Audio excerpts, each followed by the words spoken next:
Boa noite, pessoal. Sejam todos muito bem-vindos. Vamos iniciar o nosso estudo, como de hábito fazemos toda a quarta-feira. Nós teremos aí no mês de agosto, a gente ainda vai estar divulgando alguns eventos, tanto na quarta como na sexta, e quando estiver mais próximo a gente vai falando. Coral, música, palestra musical. Caminho de Damasco está completando 82 anos nesse mês de agosto, né? Sim, a única daqui que estava na fundação, que ajudou a cortar a fita, foi Célia. Inclusive, um dos estudos, a Célia vai dar o depoimento, vai falar como é que foi, os espíritos que estavam presentes, né, Célia? Você vai falar, os espíritos que incorporaram, né? São 82 anos de existência. É uma data que a gente não pode deixar passar batido, né? A gente tem que comemorar. Bom, vamos lá para o nosso estudo então, vamos fazer a nossa prece para a gente aprender mais um pouquinho, que sempre é bom aprender. Vamos orar.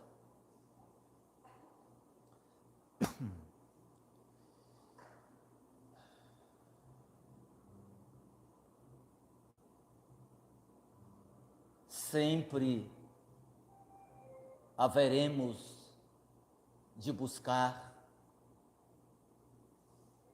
o reino de Deus que se encontra dentro de nós. Quando Jesus asseverou que o reino se encontrava dentro e não fora, ele de certa forma estabelecia o que pensadores, filósofos iriam mais tarde repetir: a necessidade de nos conhecermos para nos libertarmos.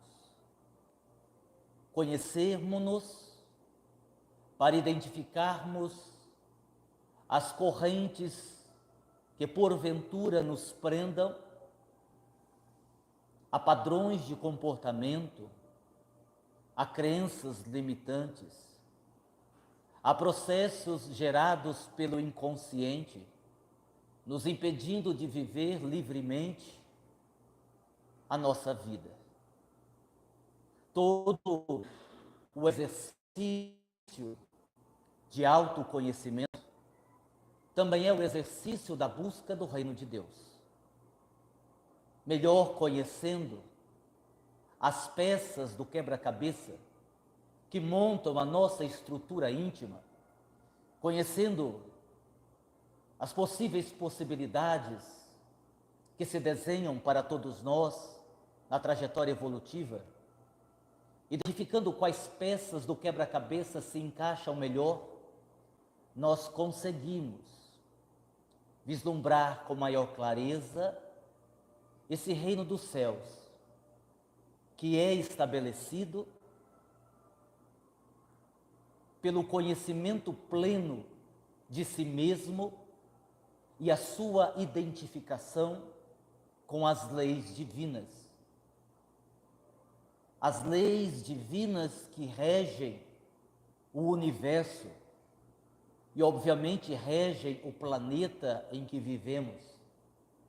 A rigor, o espírito sofre quando se distancia desta lei. Esta lei estabelecida desde a criação pelo Criador é incorruptível, imutável. E nós, espíritos, ainda com dificuldade de viver em plenitude a própria essência, acabamos por nos desconectarmos da lei. E desconectando-nos da lei, caminhamos por atalhos que nos distanciam do caminho seguro. E então o sofrimento, como um mecanismo também das leis, entram em ação, forçando-nos a retornarmos para a trilha segura. A sombra é o processo pelo qual o espírito caminhou até aqui. a nível consciente, subconsciente ou inconsciente, o sombrio definiu as nossas existências pretéritas, empurrando-nos através do instinto e do automatismo para escolhas realizadas com base naquilo que não sabíamos sobre nós. E a ideia precípua da atual encarnação é que tenhamos uma maior amplitude de consciência sobre nós mesmos, para que as escolhas sejam mais lúcidas e logo mais acertadas. Para que isso aconteça, repetimos, conhecer-se em profundidade ainda é o caminho. O conhece-te a ti mesmo tornou-se, particularmente neste caos contemporâneo, o caminho para que as coisas se estabeleçam dentro de nós. O caos é apenas aparente. A ordem que vamos estabelecendo em nosso mundo íntimo, com base no autoconhecimento, vai transformando o suposto caos em degraus que nos levam à paz. A paz que é, sobretudo, resultado de uma consciência conectada à consciência crística ou à consciência divina. Busquemos por esta paz. Busquemos por esta consciência, para que a nossa felicidade não seja momentânea, fugaz, seja concreta, seja real, com base na construção das nossas mãos em todos os dias. Que assim seja.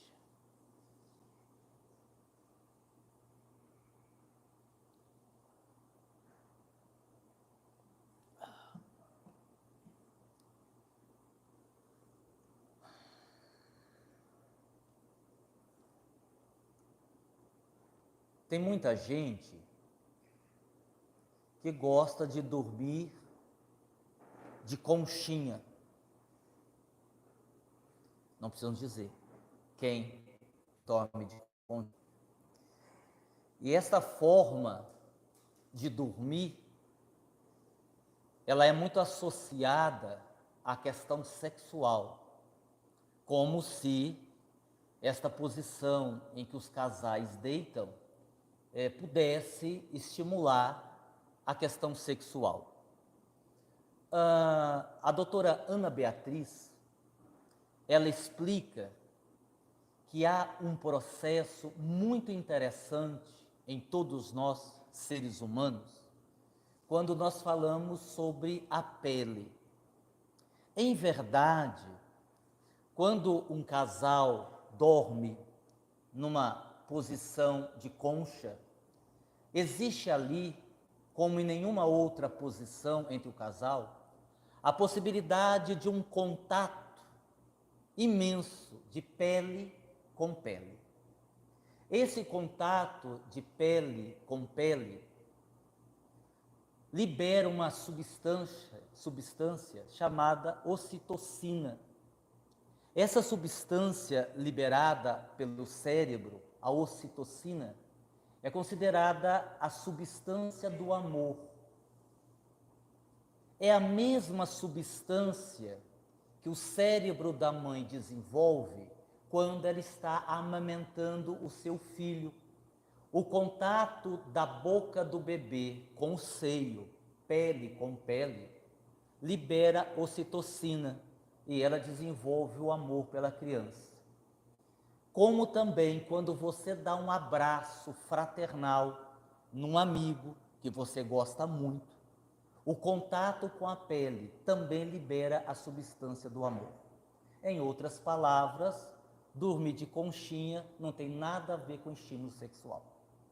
Tem a ver com a liberação dessa substância pelo contato da pele com a pele. No último domingo, quando nós falávamos, explicávamos as dúvidas da live anterior, houve um momento em que demos o exemplo da ansiedade. Que uma pessoa que está num quadro de ansiedade, ela pode ter ali como causa fatores diferenciados. A pessoa pode desenvolver um quadro de ansiedade, por exemplo, se ela está dentro de uma pressão profissional, ela trocou de emprego, não está se adaptando no outro emprego, ou se é um jovem que está fazendo faculdade, o primeiro ano de faculdade, esta pressão do dia a dia pode gerar um quadro de ansiedade. Mas também, a pessoa que desenvolve um quadro de ansiedade, ela pode ter tido alguns gatilhos que acionaram situações mal resolvidas da sua infância, da sua pré-adolescência, até mesmo da sua adolescência. E aí então nós teríamos como causa da ansiedade uma situação anterior ao tempo presente, que, repito, por alguma razão, desencadeou o processo. Como também uma pessoa que desenvolve um quadro de ansiedade, as razões, os porquês, pode estar conectado às existências passadas, os traumas trazidos, que em dado momento eclodiram também por algum gatilho que se estabeleceu e que esta pessoa ainda não descobriu.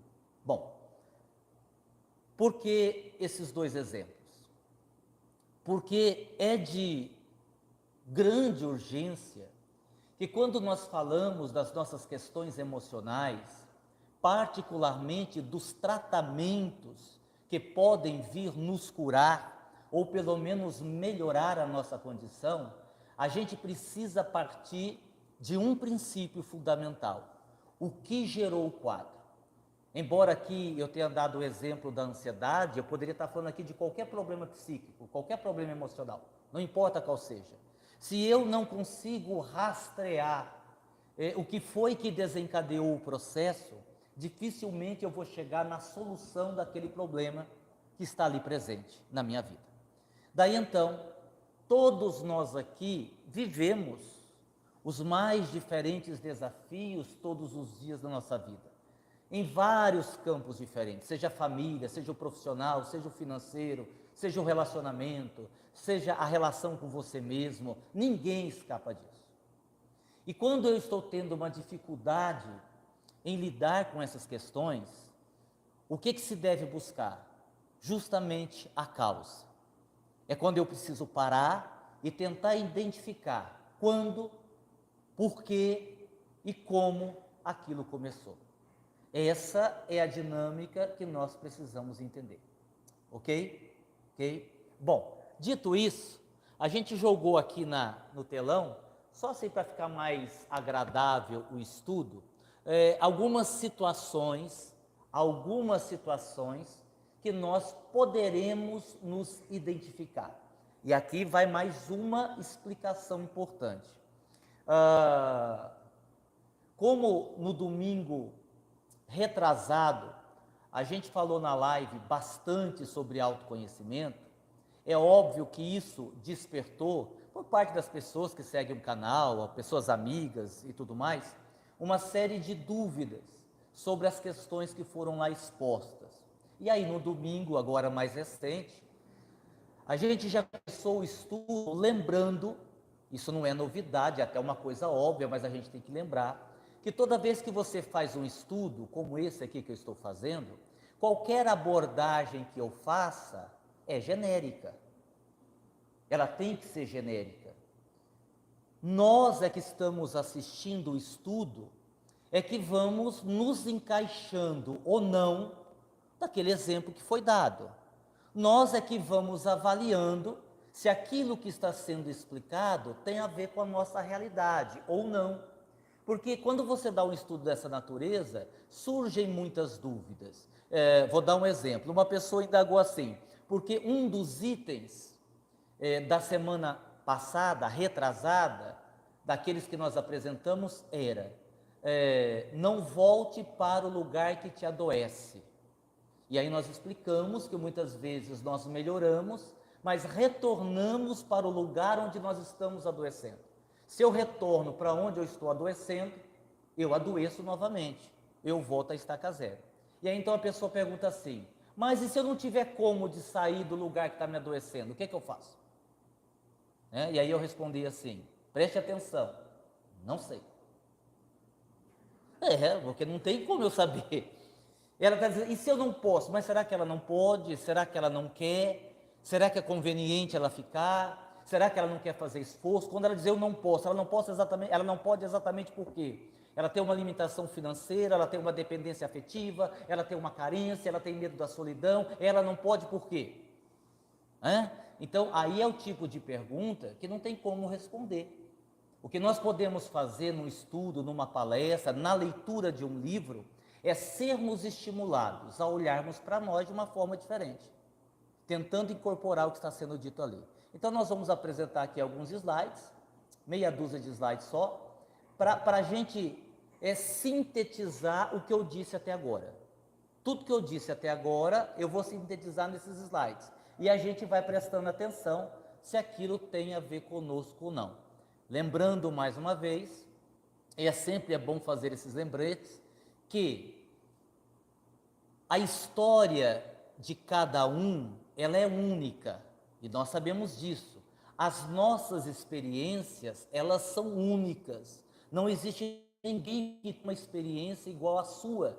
Não tenha ninguém que tenha vivido uma experiência igual à sua. Natural, então, desta forma, que as causas do seu problema e as soluções para os seus problemas são totalmente particulares, pertinentes a você. É por isso que muitas vezes livro de autoajuda ajuda muito quem lançou o livro a ganhar dinheiro, a depender do livro, como ele está sendo escrito. E eu posso falar sobre isso porque já lancei bastante livro de autoajuda, de autoconhecimento. O que é que não funciona muito no chamado livro de autoajuda? A receita pronta. Faça isso e será feliz. 10 passos para o sucesso. 5 atitudes para vencer na vida. E você pode ter ali alguns conselhos, algumas orientações, que podem ou não servir para você. Porque essa é a questão. Uma receita que dá certo é a receita de bolo. E quando você copia da sua vizinha igual, o bolo vai sair igual. Simples. Agora, receita de vida não dá para ser assim. Porque como somos pessoas diferentes, indivíduos diferentes, nós teremos a nossa receita própria. A nossa caminhada, ela é sempre, sempre, sempre individual. Sempre.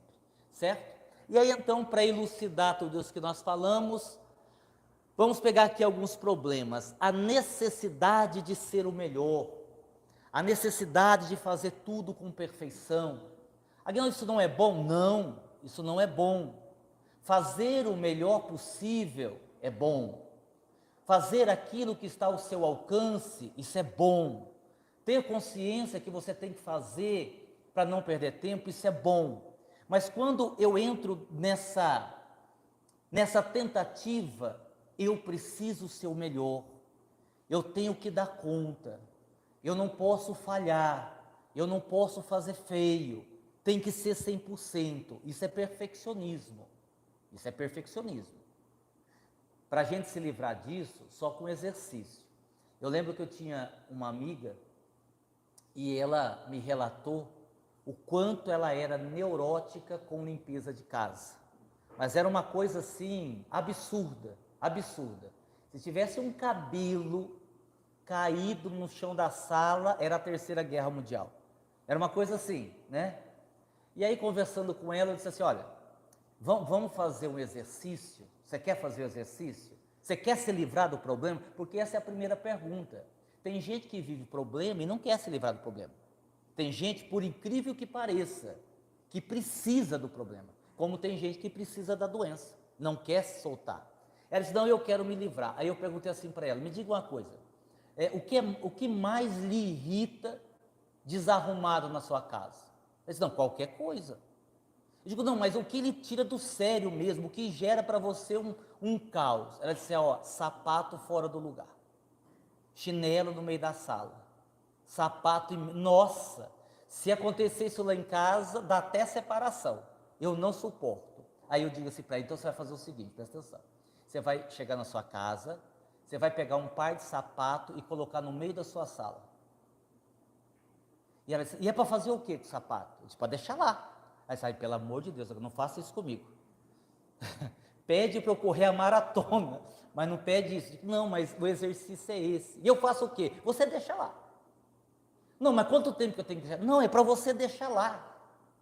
Não, mas eu não consigo. Não, mas o exercício é esse. Olha, pode parecer brincadeira, mas o problema de cada um é de cada um.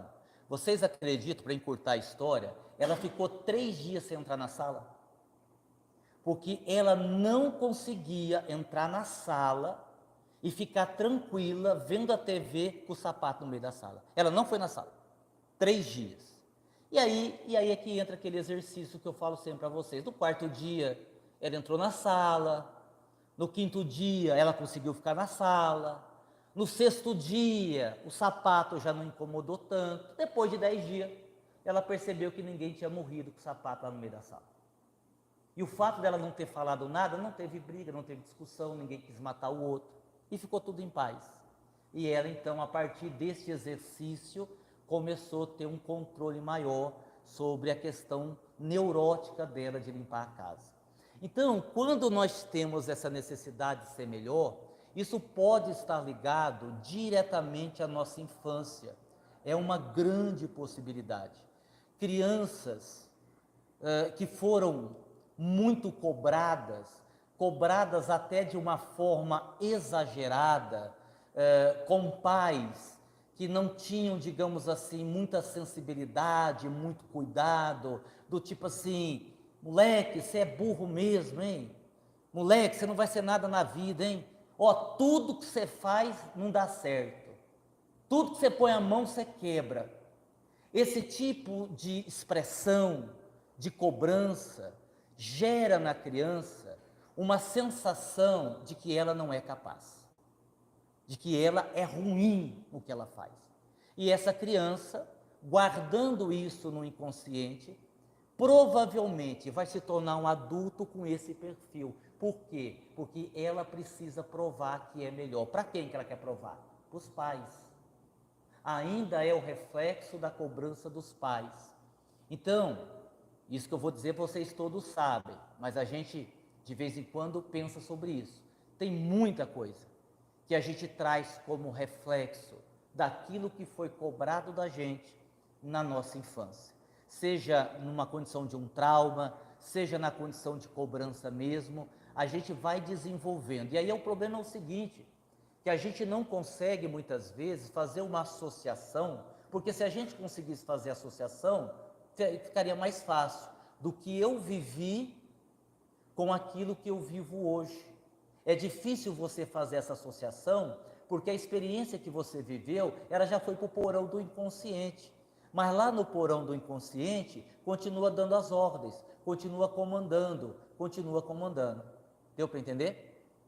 Nós temos aqui um segundo slide, a tristeza crônica. Por que eu coloquei crônica aqui? Porque tristeza é um sentimento natural, é um sentimento primário. Tristeza, raiva, medo. O que quer dizer sentimento primário? O que quer dizer sentimento natural? Quer dizer que todo mundo tem. Ah, eu não sinto raiva. Mentira. Não existe ninguém que não sinta raiva. O que você pode fazer é canalizar melhor a sua raiva. Aí tudo bem. Mas a raiva ainda é um sentimento presente em todos nós, como o medo e como a tristeza. Então não há nada de errado você, alguns dias da semana, do mês, ficar mais triste.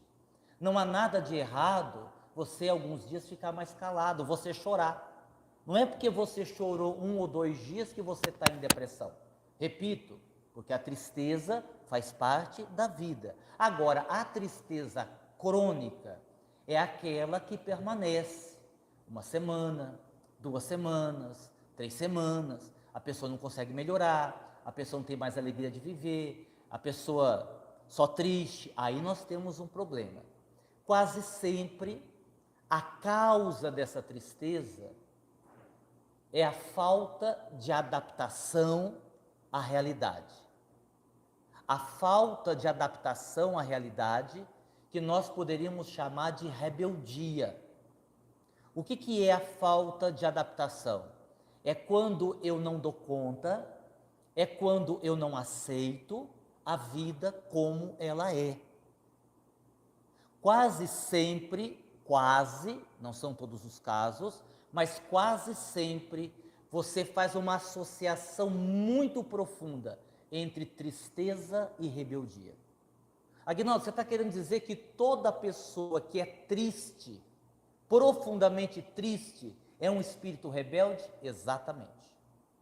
Rebelde no sentido de não aceitar. Porque rebeldia a gente não demonstra com agressividade, tão somente. Eu posso chorar e o meu choro ser de rebeldia. Eu posso ficar calado e o meu silêncio está traduzindo a minha rebeldia. Não tem gente que é assim? Ó, não conversa com seu pai hoje, que ele não está bom. Não chega nem perto, que ele está dando coice em todo mundo. Isso é o quê? Rebeldia. Não, mas ele tem motivos. Quais motivos? O de não aceitar aquilo que está acontecendo contra a sua vontade.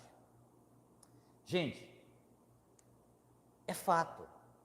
A gente não é muito diferente dos bebês que nós conhecemos aí, que fazem birra na evangelização, que chora ali no claustro, porque toda vez que a vida não acontece do jeito que a gente quer, a gente dá problema com Deus.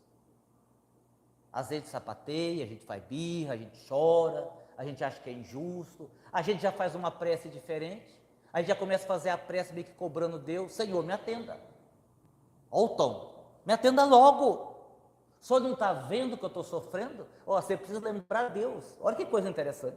Ainda bem que você lembrou Deus que você está sofrendo, não é que não tinha visto?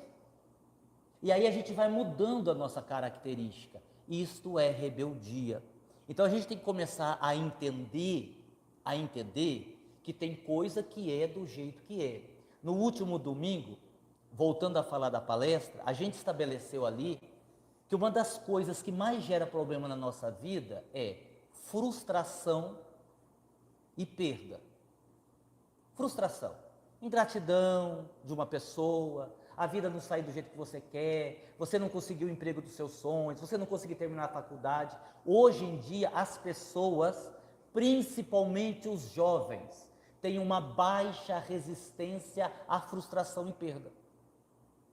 Ninguém quer perder nada. E se perdeu, ele entra em pânico, ele entra em desespero. Por quê? Porque eu não posso perder. Não só pode, como vai, porque todos nós perdemos, todos nós nos frustramos. Então analise aí, quando você puder, se a sua tristeza crônica não tem a ver com a rebeldia. O vitimismo, além do vitimismo ser uma característica de uma pessoa emocionalmente frágil, toda pessoa imatura emocionalmente é uma pessoa que se coloca como vítima. Ela sempre vai se colocar como vítima. Mas o vitimismo, ele tem outra característica. A pessoa que se vitimiza, ela pode ser um grande manipulador. Porque uma das formas mais eficientes de você manipular os outros é se vitimizar. Ah, ninguém gosta de mim. Eu sei que você não me ama. Se você me amasse, você fazia isso. Estou aqui sofrendo, ninguém liga para mim. Olha só, né? Não tem filho que diz assim: mãe, dá um dinheiro. Eu não tenho. Eu sei, eu sou adotado, certeza. Certeza que eu sou adotado, ninguém me ama nessa casa. Eu vou embora de casa, né? Não tem isso? Né? E aí a mãe, com medo dele ir embora, claro, enfia dinheiro nele, né? É o vitimismo sendo usado para a manipulação. E aí a gente vai trazendo essas reflexões com coragem, hein? Tem que ter coragem para vocês fazerem isso. A gente vai trazendo para nós. Puxa vida, quando é que eu fiz isso? Quando é que eu me portei assim? Quando é que eu tive esse comportamento? Olha, eu acho que eu fiz isso daí. Olha, eu acho que eu ainda faço isso daí, né? E a gente vai fazendo isso. Então, vamos prestando atenção o quanto a gente se coloca como vítima, certo? Até aqui todo mundo entendeu? Estão se encaixando direitinho? Estão se encaixando, tá? Bom, ô Fernando, aperta aí a próxima para mim. Desejo de salvar todo mundo. Isso pode ter duas causas. A ausência de noção de limite é uma causa. Quando é que eu quero salvar todo mundo? Quando eu não sei qual é o meu limite, ou não quero saber, no sentido de que eu preciso salvar as pessoas que eu amo. Quem disse? Eu. E você vai conseguir? É claro que não. É óbvio que não. A gente precisa aprender que, principalmente em relação às pessoas que nós amamos, existem limites intransponíveis. Ninguém sobre a face da terra ama tanto um filho como uma mãe. Segundo os espíritos, o amor que mais se aproxima daquele amor que Jesus ensinou é o amor de mãe para com o filho, certo? E não tem nenhuma mãe que consiga salvar o seu filho das drogas, se ele quiser continuar nas drogas. Ninguém, nenhuma mãe. Ela pode dar a vida para o seu filho, ela pode ir para o meio da Cracolândia com ele, ela não vai salvá-lo. Por quê? Porque existem limites que nós não podemos ultrapassar. Não tem como. Mas a gente diz isso, né? Quando é com um filho, dói mais na gente do que no filho. Pode ser. Também acho, é verdade. Mas não tem jeito. Eu me lembro que finalizando um dos nossos Impamedes, quando a gente estava terminando no domingo, aquele domingo cansado, que a gente está encerrando tudo, né? Que a gente está indo para casa, que assim, olha, deu tudo certo, nós estamos chegando em casa, 8 horas da noite, o Aguinaldinho me cai e quebra o braço, a fratura exposta, o braço dele vira um S. Domingo, 10 horas da noite, encerramento de Impamed, vamos para o hospital, leva lá, paga consulta, vê o médico, isso é cirurgia, não tem jeito, vai ter que fazer a cirurgia, mas não dá para fazer agora, claro, tinha comido, né? Então nós vamos fazer o seguinte, com dor, o braço tinha deslocado, a gente vai colocar uma tala, vai internar, vai pôr soro, amanhã de manhã a gente faz a cirurgia, ok? Ok. Aí o médico disse assim para mim, mas tem um problema, o braço dele ficou um S, não dá para eu colocar a tala assim. Aí eu disse assim, e o senhor sugere o quê? Que você segure, que eu vou pôr o braço no lugar. Olha só, eu não precisa nem dizer que foi sem anestesia, né? Não precisa nem dizer, né? É uma coisa horrorosa, né? Vocês imaginam a cena, né? Até estralou o braço voltar no lugar para poder pôr a tala. Qualquer mãe que estivesse ali, iria dizer assim, não, eu vou no lugar do meu filho. Tem jeito? Não, porque a experiência é dele. Ainda que seja criança, a experiência é do espírito. Então, essa é a primeira causa do desejo de salvar todo mundo, a ausência de noção de limite. Mas tem uma outra causa, que às vezes é uma desculpa para não olhar para nós. Quero mudar o mundo, muitas vezes eu estou fugindo de mudar a mim mesmo. Como mudar a mim mesmo é muito difícil, eu começo a tentar mudar os outros. Nossa, essa palestra servia para o meu marido. Não, servia para você, não foi você que veio? Não, mas meu marido, ele tinha que vir. Não, ele não tinha, quem tinha que vir é você. O seu marido é que sabe da vida dele, né? E nós vamos tentar ficar mudando os outros. Pode ser uma das causas também. Situações que parecem armadilhas. Essas situações que parecem armadilhas têm a ver com a nossa dificuldade de lidar com as próprias armadilhas. Outro dia saiu uma pergunta muito interessante. A pessoa perguntou assim, a gente estava falando de responsabilidade, que como nós temos o livre-arbítrio, nós somos responsáveis pela nossa vida e não podemos culpar a ninguém. E a pessoa perguntou assim, e aquelas pessoas que entram na nossa vida como pedra de tropeço? Não tem gente que aparece na nossa vida só para fazer a gente cair? Tem, só que assim, a pedra está ali. Você vai tropeçar se não prestar atenção. Quem é que tropeça na pedra? Quem estava distraído. Não é assim que funciona? Então, nem quando surgem as pedras de tropeço na nossa vida, a gente pode culpar a pedra, porque a gente tropeçou porque não prestou atenção, né? E aí a gente tem que estar atento, a gente tem que se antecipar a essas situações. Você faz o nome da cruz assim, vai de reto, Satanás, e você sai dali, sai correndo, vaza dali, né? E senão você vai cair. A irritação é um processo que pode estar acontecendo pelas situações que você não suporta mais, que você não quer mais viver, só que você não tem opção naquele momento. Eu estou num casamento que não tem mais sentido, que não tem mais para onde ir, eu não quero ficar ali, não tem mais amor, a situação está me sufocando, mas eu tenho lá 2 filhos pequenos. E não é viável, como é que eu vou me separar com 2 crianças pequenas? Eu vou para onde? Eu vou fazer o quê? Não tem jeito, fica difícil. Aí você vai mantendo a situação. Você pode escrever, você vai começar a ficar irritado o tempo todo. A irritação é isso. É aquela coisa, vai ficando sem paciência. Você pode prestar atenção. Quando você está vivendo situações que você não quer viver mais, a irritação é um sentimento muito presente na sua vida. Precisando mudar. Próximo, Fernando.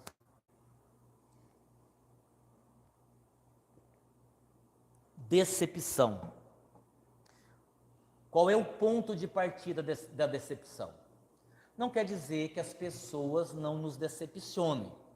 Só que em grande parte das vezes, e vocês sabem disso, porque isso não é novidade, o que causa a decepção é o excesso de expectativa.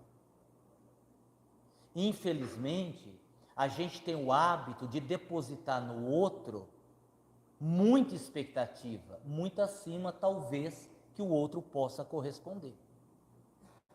Então eu me decepcionei com a Célia, porque eu achei que a Célia ia fazer algo e ela não fez. Mas como que a Célia não fez? Meu Deus, mas a Célia não fez? Não fez.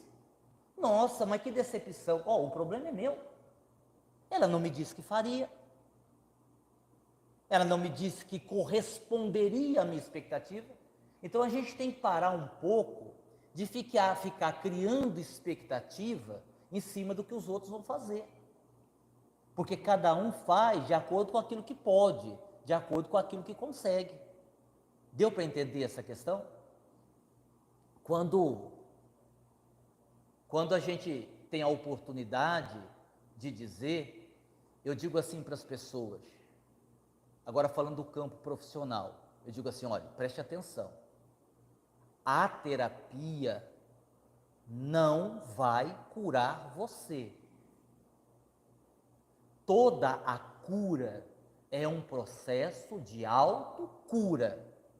O que a terapia vai fazer é ajudar você, curar você. Certo? Para que não haja um equívoco de depositarmos em qualquer tratamento que seja a expectativa da cura fora de nós. A expectativa da cura fora de nós. Ela é e sempre será um processo interno. E nós receberemos o auxílio de quem quer que seja. Medo de morrer tem a ver com o quê? Geralmente com apego. Medo de morrer, medo de ficar sozinho, medo de perder dinheiro. Porque, na verdade, a gente fala que não. A gente fala que não. Mas 90% de nós somos muito apegados. Muito apegados. Muito apegados. Outro dia uma pessoa falou assim para mim, nossa, mas o Impamed, R$150 a inscrição é muito caro.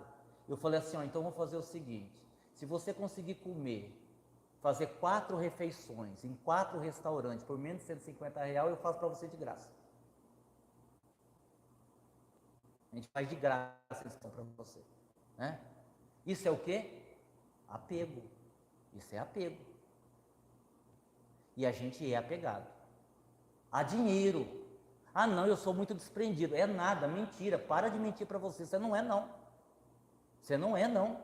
De cada 10 eu conheço meio que realmente tem esse desprendimento. A gente dá o que sobra, a gente dá o que vai fazer falta. E ainda assim dá com pena, dá com dó. A gente pensa 2 vezes, põe a mão no bolso, devolve, guarda outra vez. Não é assim? É desse jeito, né? E o medo de morrer tem a ver com o apego. Doenças persistentes tem a ver com fixação na doença. Aí por que a gente fixa-se na doença? Por dois motivos. Primeiro, culpa. Quem não sabe trabalhar culpa, normalmente fica muito doente e não se cura. Porque há um sistema inconsciente de cobrança muito severo, do tipo assim, você não merece. Você não merece. Você não merece. E a pessoa não se cura. Então, quando eu tenho doenças que estão se repetindo e eu não consigo sarar, a gente tem que observar se não é um processo de culpa instalado. Quando não, pode ser um processo de carência, porque a doença também é uma forma de manipulação. Quando eu fico doente, cuidam de mim. E se eu sou uma pessoa carente, ficar doente é bom. Ah, então a pessoa está enganando, Aguinaldo? Não, ela está doente mesmo. O inconsciente dela está sustentando a doença. Por quê? Porque tem um ganho secundário. Eu estou com gripe. Ah, mas ninguém gosta de ficar com gripe. A pessoa está com dor de cabeça, está espirrando, com dor no corpo. Mas enquanto eu estou com gripe, vem um e fala assim, você quer uma sopa? Quer que eu te traga uma sopa? Você precisa de alguma coisa? Você quer um copo d'água? Você quer um suco? Você quer que eu ajude se você tomar banho? Você quer que eu arrume seu travesseiro? Olha que delícia. Aí a pessoa que é carente vai dizer assim, nossa, que bom essa gripe. E aí ela fica 3 meses gripada. 3 meses, não sara da gripe. Carência. Aí é carência, né? E ela tá legal, cara, tá legal ali, não tá gostoso? Tá legal. É bacana isso daí. É um mecanismo inconsciente e a gente dá risada, mas vocês não imaginam quantas pessoas que passam no Dr. Klaus com esse perfil. Não cura. O espírito pode se matar lá, pode tirar o intestino para fora, costurar e pôr de volta. Vai surgir outra coisa. Por quê? Processo de culpa ou processo de carência. Tem mais um, Fernando? É o último esse, né? Ah, não, mas você está aí, eu estou cansado. Você faz aí. Estou com a mão no bolso aqui, pô. Ajuda aí. Mágoas. A mágoa tem a ver com a nossa dificuldade de deixar a vida seguir o seu curso. E mágoa tem a ver também com um processo muito grave de orgulho. Olha, quem aqui é médium, ou doutrinador, ou passista, que já teve a oportunidade de trabalhar numa sessão mediúnica, deveria ser a última pessoa no mundo a se magoar com alguém. Porque é tão grande o número de pessoas que nós já magoamos no decorrer das nossas várias encarnações, que a pergunta é assim, quem sou eu para apontar o dedo para alguém? Como é que eu vou ter a cara de pau de julgar alguém, de me magoar com alguém, com tanta porcaria que eu já fiz com um monte de gente? E eu digo quem vai na sessão mediúnica porque isso é um padrão quase, né? Os espíritos que querem se vingar, os espíritos que se sentem vítima, que se sentem assim com o direito de tomar a justiça nas próprias mãos. Falando sério, o pouco de informação que nós temos aqui das nossas encarnações passadas, vocês acham que dá para a gente, né?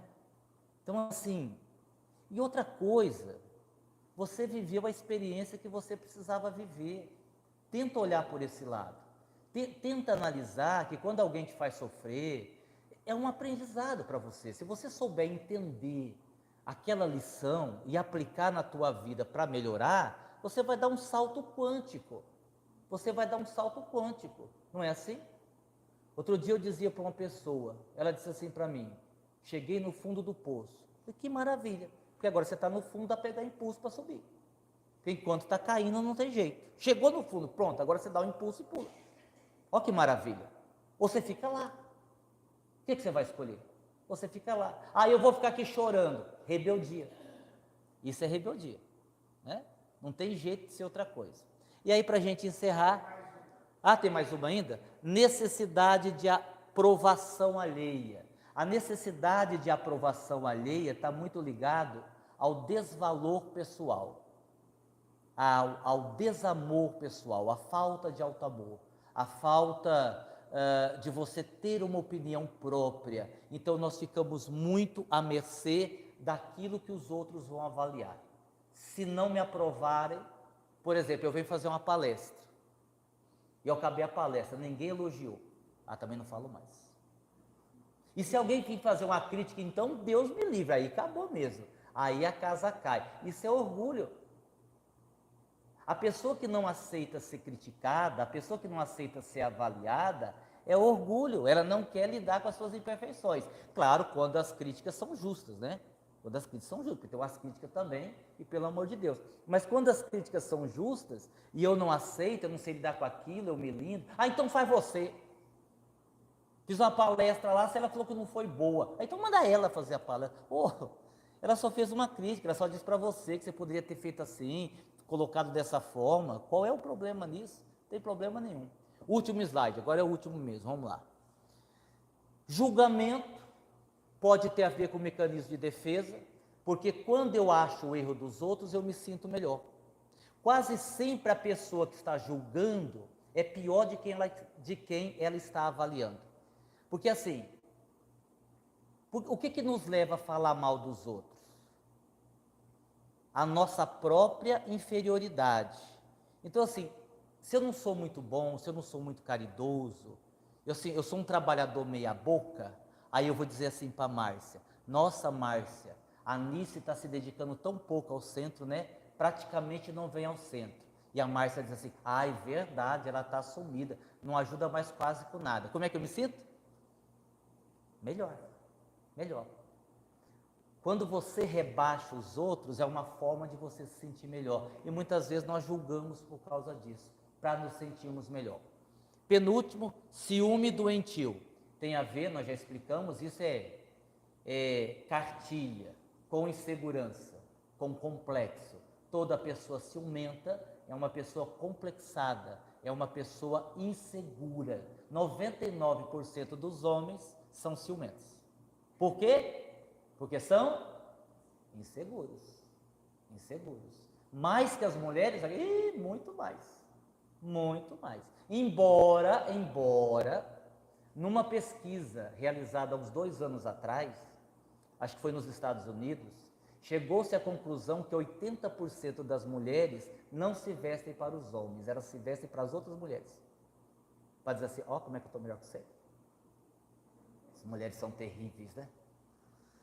E a agressividade quase sempre esconde fragilidades. Quando eu tenho fragilidades, quando eu tenho medos, limitações, e eu não quero que as pessoas percebam, eu não quero que as pessoas descubram, eu tenho uma tendência a ser mais agressivo, ser mais estúpido.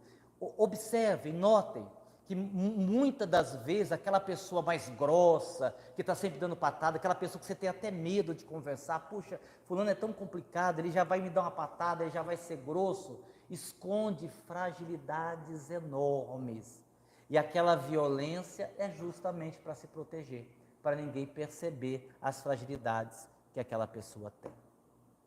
Bom, claro que isso daqui é só uma pincelada, nós poderíamos ficar aqui falando de outros problemas, outras doenças, outros comportamentos e associando-os a determinadas causas, que podem ser essas que eu coloquei aqui, como podem ser outras causas, a depender, repito, da nossa história, a depender do nosso problema, a depender da nossa evolução, etc. Aí é uma coisa que cada um vai avaliar. Para encerrar, não se esqueçam, se forem dormir de conchinha hoje, tem nada a ver com sexo, tá? É só a substância do amor, não confunda as coisas, tá bom? Muita paz, muito obrigado, até a próxima, que Jesus nos abençoe.